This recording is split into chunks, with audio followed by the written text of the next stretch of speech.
2 साल का ससुराल। आरती और सुरेश के जीवन में एक नया दौर शुरू हुआ जब उनके बेटे वेदांत ने जन्म लिया। जब आप माता पिता बनते हैं तो आपको समझ में आता है कि आपके ऊपर कितनी ज़्यादा जिम्मेदारी आ चुकी है। आरती और सुरेश अपनी पूरी कोशिश में लगे हुए थे कि वो अपने बच्चे वेदांत को एक अच्छा पालन पोषण दे पाए। अरे नो नो नो, क्यों लो ले, आओ आओ, मैं सलाद, हाँ सलाद। लाओ मैं थोड़ी देर बाहर घुमा लाता हूँ, इससे चुप हो जाएगा। ठीक है, ये लो। अच्छा मेरा बच्चा, आजा। अच्छा, जाते जाते ना मुझे वो डायरी भी देते जाना। अब रात के 1 बजे डायरी का क्या करोगी तुम? अरे तुम दो ना, बस जाओ, इसे थोड़ी देर घुमा लाओ। अब जाओ भी। पता नहीं जब से वेदांत पैदा हुआ है पता नहीं क्या लिखती रहती हो।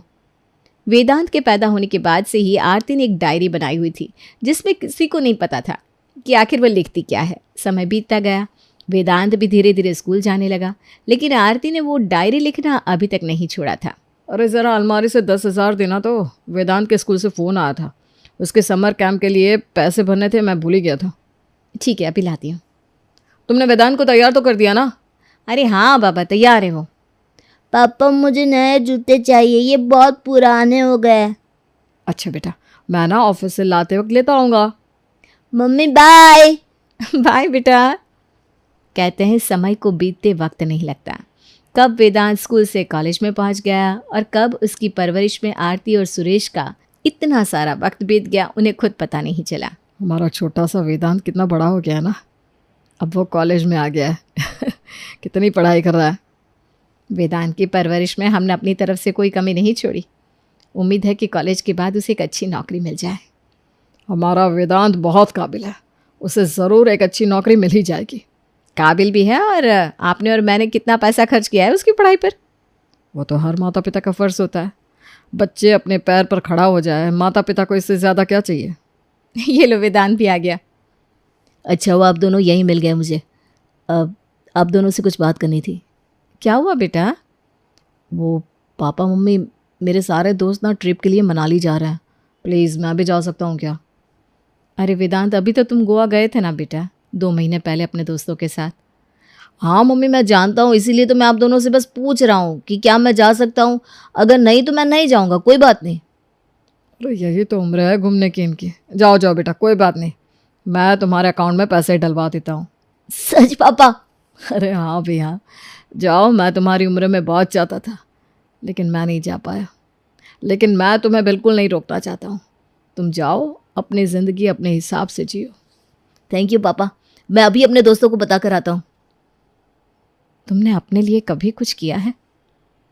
तुम तो ये मत ही कहो, तुम घर का काम भी करती हो और ऑफिस का भी, और सारे पैसे तुम बस इस वेदांत के भविष्य के लिए बचाती रहती हो। अरे अब एक ही तो बेटा है हमारा। अच्छा वो ज़रा मेरी डायरी तो देना। अरे इस डायरी का चक्कर क्या है, अभी तक चल रही है तुम्हारी डायरी? अरे कुछ नहीं, दो ना, बस यूं ही। वेदांत ने कॉलेज पूरे होने के बाद एक अच्छी सी कंपनी में जॉब कर ली और बहुत मेहनत से अपना मकाम बनाया। अपने पैसों को जोड़कर अपनी कंपनी भी शुरू करने का उसने सोच लिया था। ये तो बहुत अच्छी बात है वेदांत, तुम अपना काम शुरू करना चाहते हो। हाँ पापा, मैंने काफ़ी सारे पैसे जमा कर लिए जॉब से, लेकिन बस कुछ ही पैसे कम हो रहे हैं।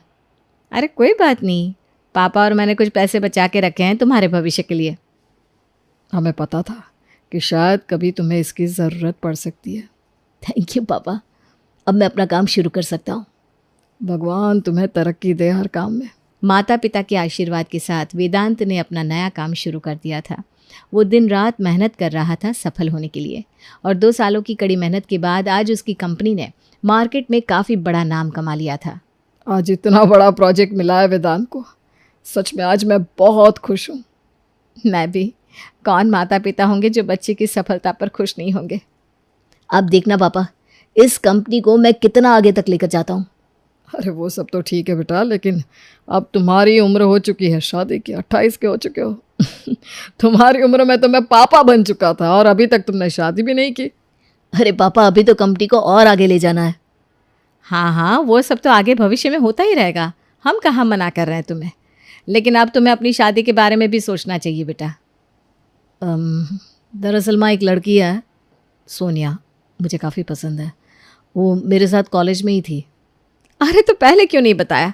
हमें क्या एतराज़ हो सकता है? अरे भाई, हमने तो तुम्हें कभी किसी चीज़ के लिए रोका नहीं। तुम उससे बात कर लो, फिर हम उसके घर वालों से बात कर लेंगे। ठीक है, मैं आज ही उससे बात कर लेता हूँ। वेदांत और सोनिया एक दूसरे को काफ़ी लंबे अरसे से पसंद करते थे और दोनों के माता पिता भी इस रिश्ते से खुश थे। इसलिए उन्होंने कुछ ही वक्त में शादी करने की सोच ली। सारे कार्ड पर नाम लिख दिया ना आरती? हाँ, लिखते लिखते कमर में दर्द हो चला अब मेरे। अब हमारी भी तो उम्र हो चली है ना, क्या कर सकते हैं। अब तो बस वेदांत की शादी हो जाए, मैं घर की सारी जिम्मेदारी इन दोनों को सौंप दूंगी और हम दोनों घूमेंगे, जो हम जवानी में नहीं कर पाए थे। हाँ हाँ पक्का। मैंने तुम्हें ज़िंदगी में हमेशा काफ़ी संघर्ष दिया है। अब वेदांत भी अपने पैरों पर खड़ा हो गया है और अब हम भी अपना जीवन एक दूसरे के साथ अच्छे से एंजॉय करेंगे। तीरथ पर जाएंगे और तुम्हें तो कितने सालों से मनाली जाना था ना, वहाँ भी चलेंगे। मम्मी पापा, अच्छा हुआ आप लोग यहीं मिल गए। ये कुछ मेरे दोस्तों के तोहफे हैं, इन्हें भी प्लीज़ पैक कर दीजिए ना। मैं ऑफिस जा रहा हूँ, बहुत ज़रूरी काम आ गया है। अच्छा ला बेटा, मैं पैक कर देती हूँ। Thank you. शाम को मैं सोनिया के साथ अपने कपड़े पसंद करने जाऊँगा, इसलिए आने में देरी हो जाएगी। ठीक है बेटा, हम शाम को तेरी शादी का न्योता देने जाएंगे, तो आराम से काम ख़त्म कर लेना। वेदांत की शादी की तैयारियां बड़े ही ज़ोरों शोरों से चल रही थी और 1 महीने के अंदर उनकी शादी बड़े ही धूमधाम से हो गई। शादी की थकावट इतनी हो गई है कि पूरा शरीर टूट रहा है। हाँ भाई, इतनी भाग दौड़ हो गई कि अब लगता है कुछ दिन बस ऐसे ही बैठा रहे, कुछ भी ना करे। सच का, अब तो मुझसे ना घर का काम भी नहीं हो रहा है। अरे कोई बात नहीं, कुछ देर आराम कर लो। मम्मी पापा, मैं और सोनिया अपने हनीमून पे जा रहे हैं, हमें 10 दिन लग जाएंगे। हाँ हाँ बेटा, जाओ जाओ, यही तो उम्र है तुम्हारी घूमने की। जाओ आराम से एंजॉय कर लो। हाँ, उसके बाद तो फिर गृहस्थी में ही इंसान बिजी हो जाता है।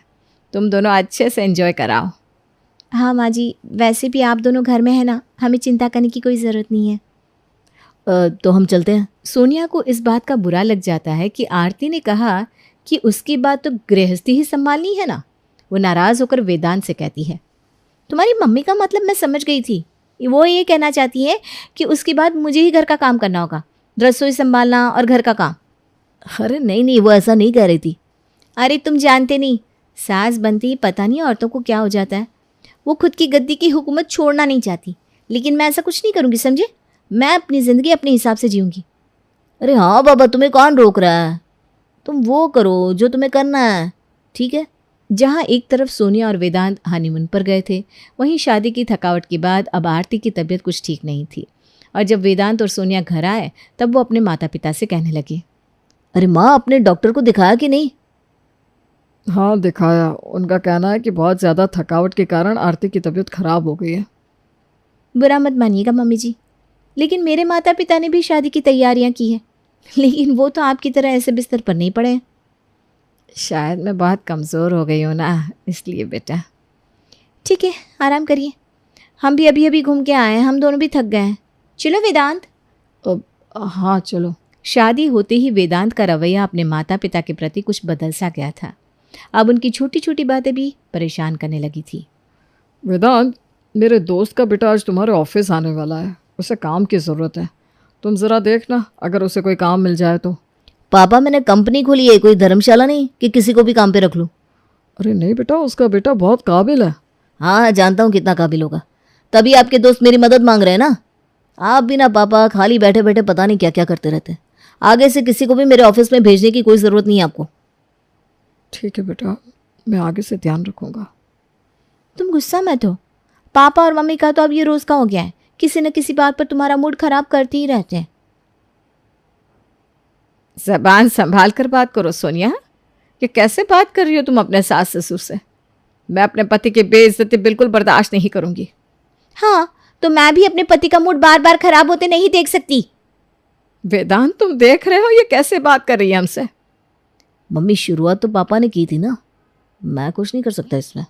वेदांत, आरती जाने दो, बच्चे हैं, बात को मत बढ़ाओ। जब से आप सास बनी है तब से पता नहीं आपको क्या ही हो गया है। जब देखो सोनिया को सुनाती रहती है, उससे झगड़ती रहती है। अच्छा, और जब से तेरी शादी हुई है पता नहीं तुझे क्या हो गया है। सिर्फ सोनिया का पति नहीं है तू, हमारा बेटा भी है, वो तू भूल चुका है। देखा, इन्हें इसी बात से जलन हो रही है कि तुम मेरी बात मानते हो। ये भी ना दूसरी सासू की तरह ही निकली। मैं दूसरी सासों की तरह होती ना बहू, तो आज तेरी हिम्मत नहीं होती मुझसे इस तरह बात करने की। बस माँ, अब क्यों बात को आगे बढ़ा रही हो? मैं आगे बढ़ा रही हूँ या तुम दोनों अपनी तमीज भूल रहे हो? आपसे बात करने का कोई फायदा ही नहीं है, जा रहा हूँ मैं। अब तो आए दिन ये तमाशे होते ही रहते। वेदांत अपने माता पिता की कोई बात अब नहीं मानता था, उल्टा उन्हें ही सुनाकर चला जाता था। मैं तो कहती हूँ कि हम जो सोच रहे हैं ना वो बिल्कुल सही सोच रहे हैं। हाँ, वैसे भी मुझे अपनी कंपनी को तो बढ़ाना ही है विदेश में, तो हम विदेश चलते हैं, सबसे दूर, जहाँ ये रोज़ रोज़ की चिकचिकी ना हो। मैं कहती हूँ सारी तैयारियां करने के बाद ही उन्हें बताएंगे, वरना वो तो कोई ना कोई बहाना बनाकर हमें इमोशनल ब्लैकमेल करके रोक लेंगे। लेकिन फिर वो दोनों यहाँ अकेले कैसे रहेंगे सोनिया?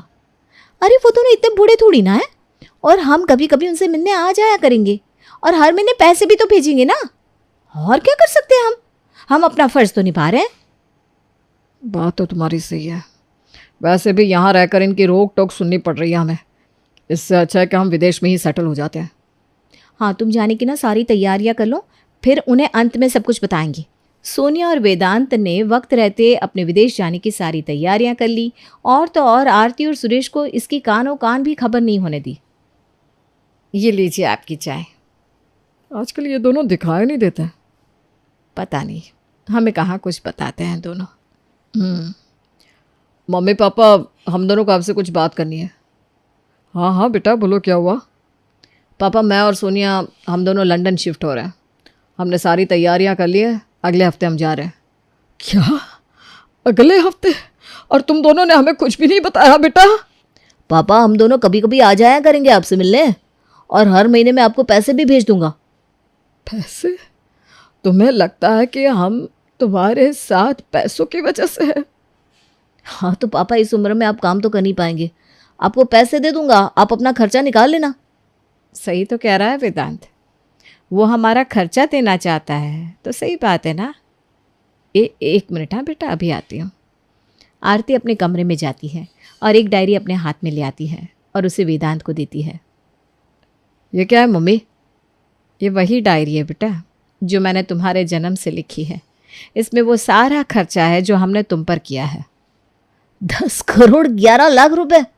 हाँ, इतना ही नहीं, हमने जो रातें तुम्हारी परवरिश में बिताई है, बिना सोए हुए, बिना खाए हुए।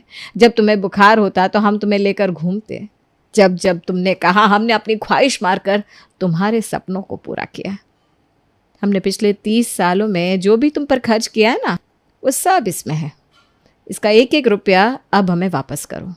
तुम्हारे पापा ने तुम्हें जो कंपनी के लिए पैसे दिए, हमने तुम्हारी शादी में जो भी काम किया, अपना वक्त दिया, वो भी सूद समेत वापस करो हमें। वो सब कुछ वापस करो जो एक माता पिता ने तुम्हें पिछले 28 सालों में दिया है, लेकिन तुमने अपने 2 साल की शादी में उसे भुला दिया। तुम्हारे पापा हमेशा मुझसे कहते थे कि क्या लिख रही हो इस डायरी में। मैंने अपने एक एक पल का हिसाब रखा है। मैं तो कहती हूँ दुनिया में हर माता पिता को ये डायरी रखनी चाहिए, क्योंकि जब बेटा बड़ा होकर कहता है ना कि आपने हमारे लिए किया ही क्या है, तो माता पिता उसके मुंह पर ये डायरी मार सके। अब कहो बेटा, ये सब हमें वापस लौटा सकते हो तुम वेदांत? वेदांत की आंखें शर्म से झुक चुकी थी, उसकी आंखें नम हो चुकी थी। उसने अपने हाथ जोड़ते हुए कहा, मुझे माफ कर दीजिए मम्मी पापा, पता नहीं मैं क्या समझने लगा था खुद को। मैं भूल गया था कि आज मैं जो कुछ भी हूँ वो आप दोनों की बदौलत हूँ। मेरा अस्तित्व ही आप दोनों की वजह से है।